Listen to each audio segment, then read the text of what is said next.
শনিবার সকালে বর, আমি আর ছেলে দুর্গাপুর থেকে পানাগড় যাচ্ছিলাম গ্রামের রাস্তা দিয়ে। এই গ্রামের রাস্তা দিয়ে বাইক নিয়ে আমার দুর্গাপুর থেকে পানাগড় যেতে খুব ভালো লাগে। কোনো ধুলো ধোয়া নেই, আছে শুধু গরু ছাগলের ভিড়, একদম পলিউশন ফ্রি, খুব মজা লাগে। তো জামাই ষষ্ঠী উপলক্ষে যাচ্ছিলাম বলবো না। এই যে আমি বাড়ি গিয়ে আমার এই ছবিটা দেখতে খুব ভালো লাগে। এই যে আমার ঠাকুমা বসে আছে আর এটা আমার ছেলে এখানে ফোন দেখছে।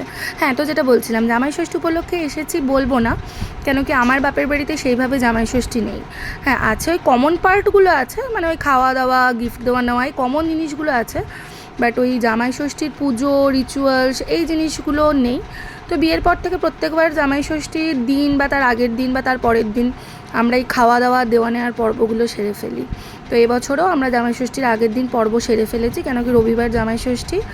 তো রবিবার আমাকে ব্যাক করতে হবে, সোমবার থেকে অফিস, পসিবল না, তাই আমরা শনিবার এবার ওই পর্ব সেরে ফেলেছি। আর এই যে এটা হলো ইভানের এবারে অ্যাচিভমেন্ট, ও বাড়ি গিয়ে আমার সায়েন্টিফিক ক্যালকুলেটরটা পেয়েছে। তারপরে যাই হোক, লাঞ্চ সেরে যে ছাদে এসেছিলাম, এটা আমাদের বাড়ির গাছ, আর এই গাছের আমগুলো দেখতে যত সুন্দর, খেতে তো সেরকম টেস্টি। তো এইভাবেই সবার সাথে একটা সুন্দর দিন কাটলো।